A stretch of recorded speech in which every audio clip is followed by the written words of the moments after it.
Assalamualaikum warahmatullahi wabarakatuh.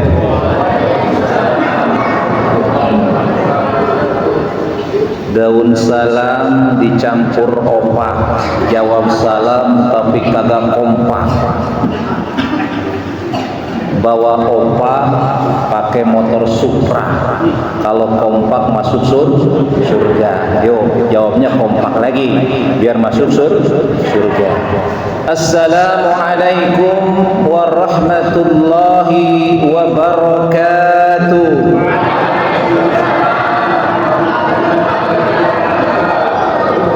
Bismillah, alhamdulillah, wassalatu wassalamu ala rasulillah Sayyidina Muhammad ibn Abdillah wa ala alihi wa ashabihi wa mawala, la hawla wa la quwwata illa billah.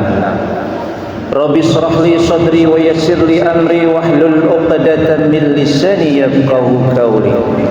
Faqad qala Allah Ta'ala fi kitabihil karim, a'udzu billahi minasy syaithanir rajim. Bismillahirrahmanirrahim.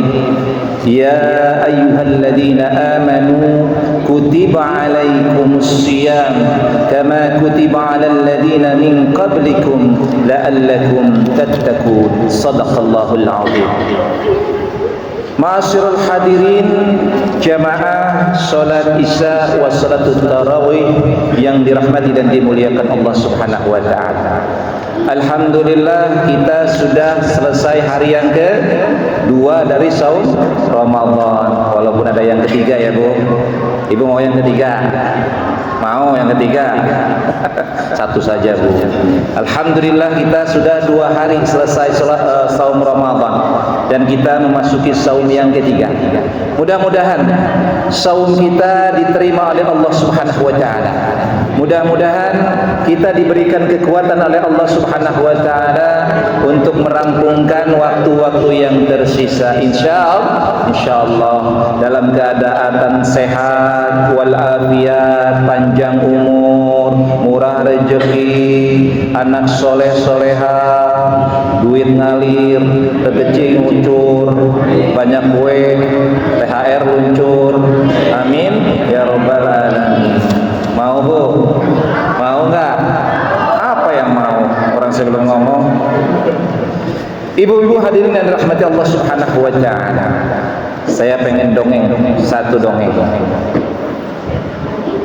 Di suatu kota, cakep banget tuh. Di suatu kota ada seorang pemuda yang kita sebut dengan namanya Bakhlun. Bakhlun. Atau saya pengen Bakhlun dengan Bakhlin. Si Bakhlun ini jarang sekali dia ngaji. Bahkan ke masjid aja hampir dikatakan tidak pernah. Padahal emak bapaknya rajin ke masjid. Rajin 5 waktu tuh bapaknya. Tapi begitulah kadang-kadang fitnah cobaan bagi orang tua.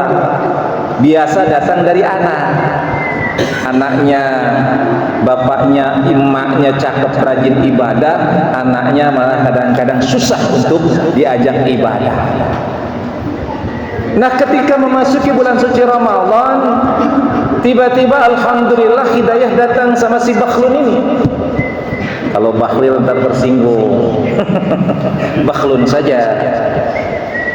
Dia kemudian mendekati ayahnya yang kebetulan cukup alim. Ayah, nih saya kan alhamdulillah jadi pengen nih ke masjid sholat tarawih. Tapi masalahnya saya kan nggak pernah sholat tarawih, kagak tahu bagaimana cara sholat tarawih. Udah, kamu ngikutin saja apa yang dilakukan ayah dan imam yang di depan. Ikutin orang lain yang melakukan, kamu lakukan.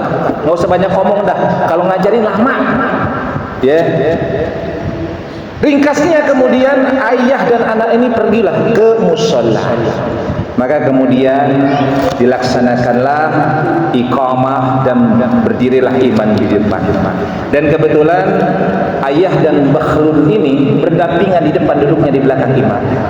Jadi kebetulan di belakang imam.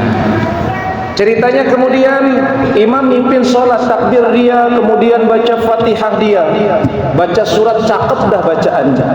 Kebetulan imamnya sudah ada tua, 80 tahun. Ya, kebetulan kalau di masjid-masjid itu kadang-kadang yang tua yang dikedepankan. Ya, kebetulan yang tua. Nah, kemudian dia ruku, i'tidal, dan sujudlah dia. Ketika sujud pertama, itu yang di belakang bocah tiba-tiba iseng menarik biji kemenyannya si Bahlul. Tahu Bu biji kemenyan?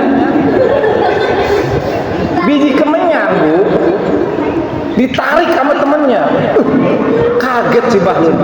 Apa ini? Wah, ini jangan-jangan kode nih kalau harus ngikutin apa yang dilakukan oleh orang-orang.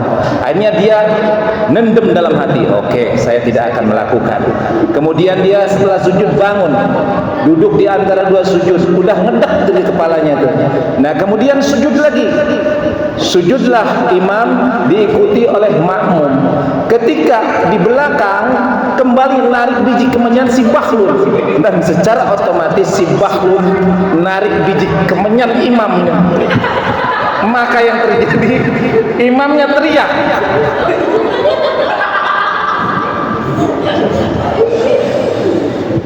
Imamnya teriak, Pak. Aduh, apa ini? Akhirnya sholat jadi kacau balau gara-gara kelakuan si Bahlul. Nah, apa hikmah di balik cerita ini? Nah, inilah yang akan kita coba ulas dalam kesempatan yang berbahagia ini. Temanya adalah belajarlah ilmu dengan sungguh-sungguh sehingga kita paham betapa pentingnya ilmu. Jadi pentingnya ilmu. Ya Bu, kira-kira ilmu penting apa kagak? Kalau kira-kira ibu kalau masak pakai ilmu apa enggak? Ibu pakai kerudung pakai ilmu enggak? Ibu sholat pakai ilmu enggak? Semua perlu pakai ilmu. Mau ngaji pakai ilmu, muazin juga cakep pakai ilmu, Bu. Imam bagus pakai ilmu. Ya, ilmu itu sangat penting. Apalagi di bulan suci Ramadan ini. Ilmu itu begitu sangat-sangat penting. Puasa kira-kira pakai ilmunya enggak, Bu? Pakai ilmu nggak puasa? Kalau nggak pakai ilmu mah puasanya kayak puasa ayakan Bu. Puasa sahur tengah hari, buka puasa lagi, kan begitu. Kalau nggak pakai ilmu, harus pakai ilmu. Nah, ketika kita di bulan suci Ramadan ini kan bulannya ilmu, di mana Al-Quran yang merupakan inti dari ilmu kita begitu menawarkan pahala yang besar kepada kita. Nah, coba kita lihat bagaimana ilmu dalam puasa. Puasa itu nggak bisa cuma ikut-ikutan Bu. Saya tanya Bu, Ibu kira-kira puasa ikut-ikutan apa pakai ilmu? Bohong, Ibu ikut pemerintah kan? Ikut pemerintah kan? Ikut-ikutan kan puasa kan? Kalau pemerintah bilang puasanya sebelum kita yang sama Muhammadiyah ikut juga kan? Nah, kita ini harus pakai ilmu, jangan ikut-ikutan. Nah, bagaimana ilmu tentang puasa? Nah, ini yang akan kita kaji. Ilmu puasa itu bisa dibagi dua. Ada ilmu lahiriah, ilmu batiniyah, Bu. Apa itu ilmu lahiriah? Ilmu lahiriah adalah rukun-rukun dan syarat-syarat serta hal-hal yang membatalkan puasa. Sekarang kan yang membatalkan puasa kan gampang ya Bu, sudah paham ya? Apa yang membatalkan puasa? Makan, minum, ya kan batal tuh puasa. Itu batal puasanya. Tapi itu ada ilmu lahiriah. Yang batal lahiriahnya saja. Nah, kita harus tahu tentang ilmu batiniyahnya. Apa itu ilmu batiniyah? Ilmu hati, Bu. Jadi selama Ramadan ini harus jaga hati kita, puasain hati kita, puasain indera-indera kita, Bu. Ya Bu, as-siyamu junnah. Puasa itu tameng. Jadi kalau orang yang berpuasa, insya Allah dia nggak bakal gampang marah, Bu. Ada nggak di sini puasa masih marah-marah?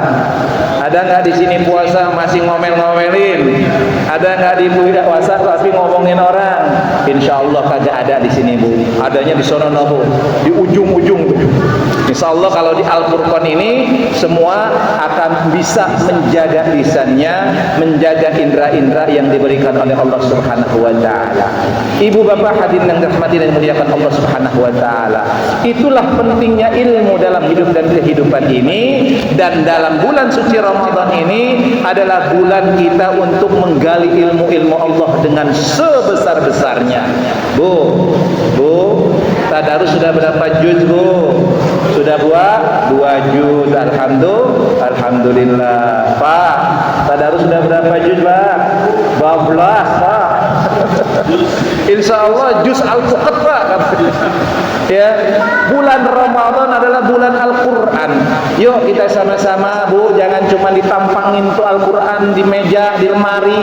Al-Qur'annya sampai dimakan rayap, jangan kayak gitu, Bu. Tapi Al-Qur'an, biarkan Al-Qur'an itu lecek, kata orang Sunda, Bu. Tahu Ibu lecek? Lecek itu Al-Qur'annya belel nih, Bu, gini nih. Nih, Al-Qur'annya lusuh. Biarkan Al-Qur'an lusuh, tapi itu karena kita sering buka dan kita sering baca. Sedih kita kalau lihat Al-Qur'an masih mulus, Pak. Jadi kalau Bapak bertamu ke rumah orang lihat Al-Qur'an masih mulus, sedih kita, Pak. Berarti Al-Qur'an itu nggak pernah dibaca. Tapi kalau kita lihat Al-Qur'annya pada keriting tuh, berarti alhamdulillah ahli baitnya ahli baca Qur'an. Insya Allah. Pesan terakhir dari saya, mari kita sama-sama jadikan momen bahwa Ramadan ini merupakan ibarat kata Ramadan terakhir bagi kita. Ramadan ini adalah bulan yang sangat luar biasa bagi kita. Belum tentu tahun yang akan datang kita akan menemui Ramadan. Oleh karenanya yuk kita sama-sama maksimalkan Ramadan kita. Maksimalkan dalam saumnya, maksimalkan dalam qiyamul lailnya. Jadi mudah-mudahan Allah Subhanahu wa taala senantiasa memberikan kekuatan kepada kita untuk mampu melaksanakan segala apa yang diperintahkan Allah dengan sebaik-baiknya dan menjauhi segala apa yang dilarang oleh Allah Subhanahu wa taala dengan segenap dan sekuat kemampuan kita. Ibu-ibu, itu saja yang bisa saya sampaikan. Mudah-mudahan bermanfaat. Apabila ada salah dan kekurangan, mohon maaf yang sebesar-besarnya. Wal afu minkum. Assalamualaikum warahmatullahi wabarakatuh.